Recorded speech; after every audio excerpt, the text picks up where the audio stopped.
welcome to Getting Your Money's Worth, the show that focuses on value. I'm Judith West, and our guest today is Dr. Eric Dammann, family counselor, clinical psychologist, and consultant to organizations. Did I get it all in? You got it all in. Okay, good. Hi, thanks for being on the show. Thanks for having me. This is Getting Your Money's Worth, this show, and I want to go right to it. Among your other specialties, you do spend time counseling families about money, how to spend it and how to leave it, right? Right. Okay. Now, how about how to earn it? A little of that as well. A little of that as well. Okay, yeah. They cover the gamut. Right.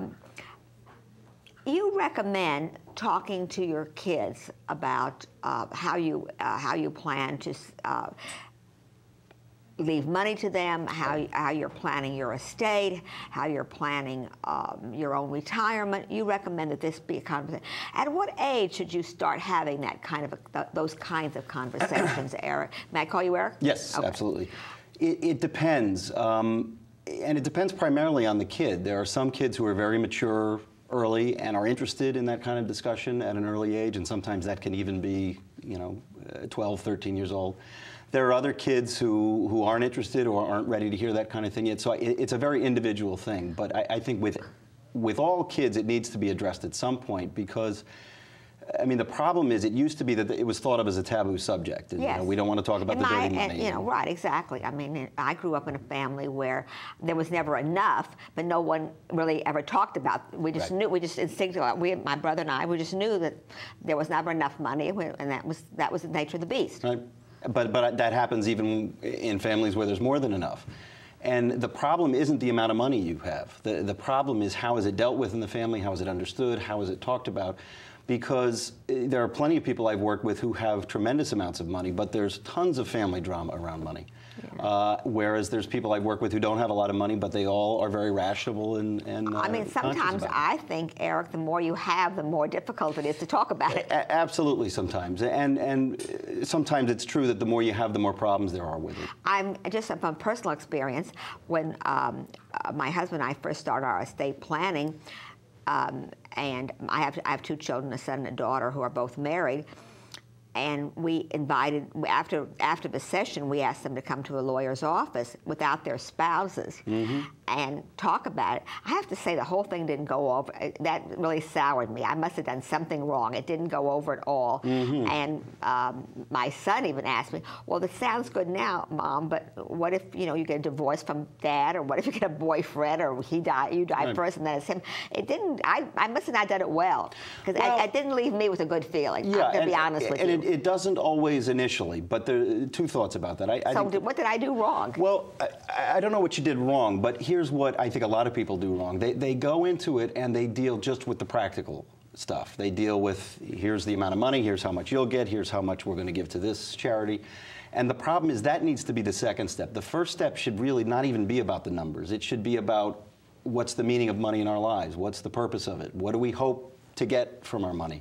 What do we hope our children get from our money? And it's a very different discussion. It's really about the emotional or spiritual, sometimes even aspects of finance. If you have kids that are in college and you want to bring them into the I mean, we're going to assume that they already know what the value of money is. So how do you broach the topic? I mean, and also, is it a given that if you have 2 children or 3 children, everybody gets an equal amount? No, not at all. How do you handle that? What if you think one's going to need it more than the other? It's a good question, and that's why these kinds of conversations are so important, because the point is, you want to, if you love your children equally, you're going to treat them uniquely, and that means if you love them equally, you're going to treat them uniquely. Okay. And uniquely sometimes means differently. So if you have a child who's handicapped, for instance, they're going to have different financial needs. There's a couple I worked with where they had 2 sons. One who was a social worker and was going to get married to a social worker, and he wanted to work with boys who had been, wayward youth, basically. So this couple knew that and they loved their work, but they knew as a couple they would probably make $80,000 at most, and that's it their together. Life. Yeah. The brother was a high-powered lawyer, married to another high-powered lawyer. They had more money than they ever needed. So in their estate plan, they took that into account and realized that, we want our sons to both enjoy a good life. We want them both to be able to afford a house. They were in New York. They knew that the social worker son was going to have a much harder time doing that. So they ended up bequesting a lot more money to him. Now, if they hadn't talked to the sons about this, you can imagine what it would be like if they go to the office after the parents are dead and the lawyer opens this up and, you know, Tommy, you get $2 million. Right. Bobby, you get 0. Now, how is he going to... fair, though? Sometimes I say to myself, Eric, Yeah. I don't want to play devil's advocate, but I do, because I know plenty of families where there's a disconnect, or there's between the 2 children or 3 children. Right. It somehow doesn't seem right for the person who worked harder and became more successful to be punished for not getting as much money as Yep. the family who chooses to have a more leisurely style of work and love their work and blah, blah, blah. Or have, I mean, I know a friend of mine whose son and daughter-in-law both have worked consistently, and another one whose son and daughter-in-law, the daughter-in-law never worked. Right. And one says, well, you know, I always worked, and I would have loved to stay home with my kids, but I didn't think it was the right thing to do. It doesn't seem fair to punish one versus another. Right. But that's why the conversation's important, because in talking about it ahead of time, before you've made the plan, those kinds of things can get aired out. So if the son actually feels that way, then that can be discussed, and maybe the plan can be changed. And then, in other words, whatever the feelings are is fine. But if they're not dealt with before you make the plan, they're going to be dealt with afterwards, and often when the parents are dead, and those things can't be worked out then. And so that's the problem. When we make estate plans, often we miss a whole huge piece of it, which is the emotional and the spiritual. Is there such a thing part. as leaving too much money to your kids? Absolutely. Again, though, Warren Buffett says $1 million is enough. Now, I don't know how much stock well, your actually, kids have. what Warren said, I'm going to probably butcher his quote, but what he said basically was he wants to give enough money so that his kids can feel they can do anything, but not so much that they will choose to do nothing. Right. And that number is different for different people. If you have a very responsible entrepreneurial child who wants to start a business, that, you know, maybe they need a lot of money, but you know they're going to be responsible with it. It may not matter how much you give. You know they're going to use it wisely. If you have another kid who's, you know, had trouble with drugs or alcohol or whatever, you can give them $2,000 and it would be a bad thing to do. So it's totally dependent on the kid. You really have to understand the actual personality and the relationship between the 2 people. And going back even, Eric, you know, kids don't really learn much. Some kids, or many kids, they don't learn much about the value of money these days. They don't have the same, you know, sense of how hard it is to earn it. No. They're not as hungry about it, and they seem to have a much more cavalier attitude about it. And I even read where one college now is starting to teach financial literacy. It's too bad you have to go to college to learn financial literacy. It's ridiculous, right? I mean, every public school has sex ed now, right? In 5th or 6th grade, nobody has money ed. No one has money ed. And what's going on? Well, I think it's a remnant of that old taboo. Money is dirty stuff. We don't talk about it. It's behind closed doors. And we just assume people will figure it out because we don't want to deal with it. And of course, it's the same thing that used to happen with sex. People will figure it out. We don't need to teach anything. And it has disastrous results. Right. It should absolutely be part of elementary school curriculum. Just the basics of money, investing, how to do a checkbook. I mean, it's so obvious that should be happening, but it doesn't. Yeah, even this debacle we had financially is because a lot of people just didn't understand what they were doing. No, they were signing these mortgages and had absolutely no idea what they were signing to, and of course then they get preyed on. And it's kind of funny, isn't it, that people come to you and help them, people to help them solve their money problems, how to spend it, how to give it away. Right. It's kind of it's kind of funny that. Well, it is, but of course it's not about the money. Yeah. Well, what do you mean by that? It's not about the money. Most of the time when people, like if a couple comes to me and they're always fighting about money, it's never about the money. That's a common thing to fight about. Absolutely. And the reason I say it's never about the money is that happens with couples who are really struggling financially, but it happens just as much with couples that have never had. Do you believe that love flies out the window when there's no money left? No, it doesn't have to, but it does for some people. And you know, that's an old cliche. Well, it is, but it's like all cliches, there's some truth. For some people, money and love have gotten very linked in, and it shouldn't happen that way. But see, the problem with money is we all attach things to it that don't really belong there. So for some of it's love, control, power. Money is about control. Well, but it shouldn't be, but it well, can in a marriage, I mean, you're the counselor, I'm not, right. You're the psychologist.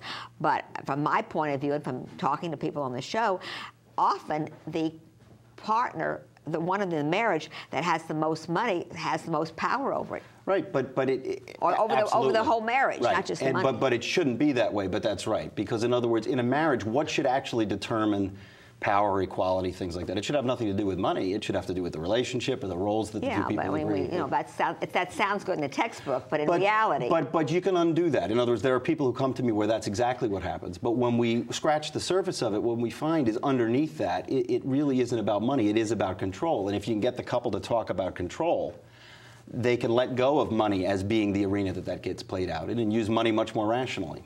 It sounds good. Well, here's an example. There's a guy I work with who a couple that comes in, the man came from a family where the father was kind of a fly-by-night entrepreneur, so he was always investing in this or that thing, and occasionally he'd hit it big, and he'd be, you know, buy a new big house, and 2 years later, inevitably, they'd go bankrupt and they'd move. So for this guy, money became about security. You know, if you have money, you're secure. If you don't, life is terrible. Well, I think that's probably true of most people. Yeah, so he became very controlling. He was a hoarder. He would only invest in T-bills and things like that.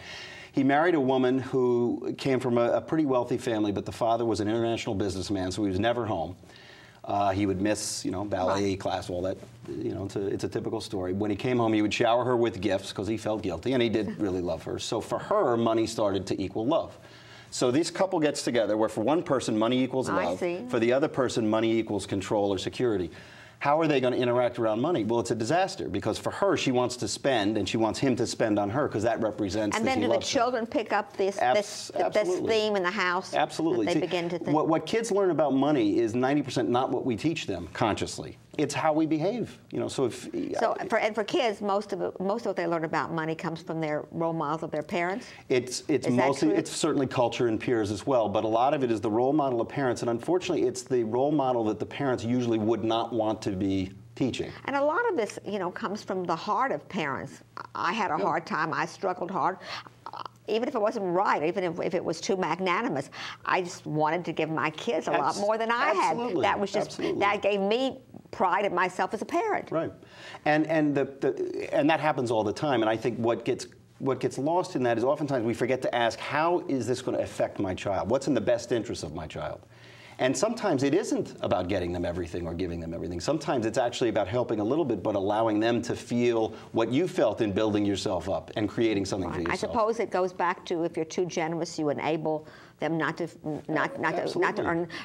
earn their own dignity on their own. Financial dependence is a huge problem in this day and age. I mean, we see it with kids moving back home after college. Are you effective with it?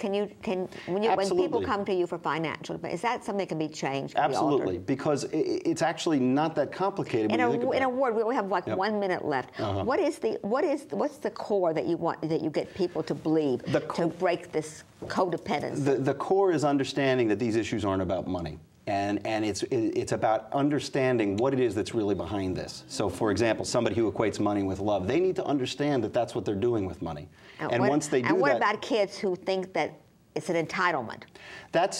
You have to deal with the parents initially with that. Now, sometimes I'll get that kid coming to me, you know, as a young adult, but you have to deal with the parents and let them understand that they're probably enacting something from their child. They're enabling this. They're enabling this. They're basically remembering their own sense of deprivation as a child, and that's terrible. I don't want to feel that, so I'm going to make sure my child doesn't feel that. But it's like oxymoronic in the sense that it enables a dependency that you want to break. Right. It robs them of an opportunity for them to grow. Thanks. You've been helpful to me. So if you're helpful to me, I know that viewers will too. Thanks for being on this show. You're watching Getting Your Money's Worth. I'm Judith West, and the guest this afternoon, Dr.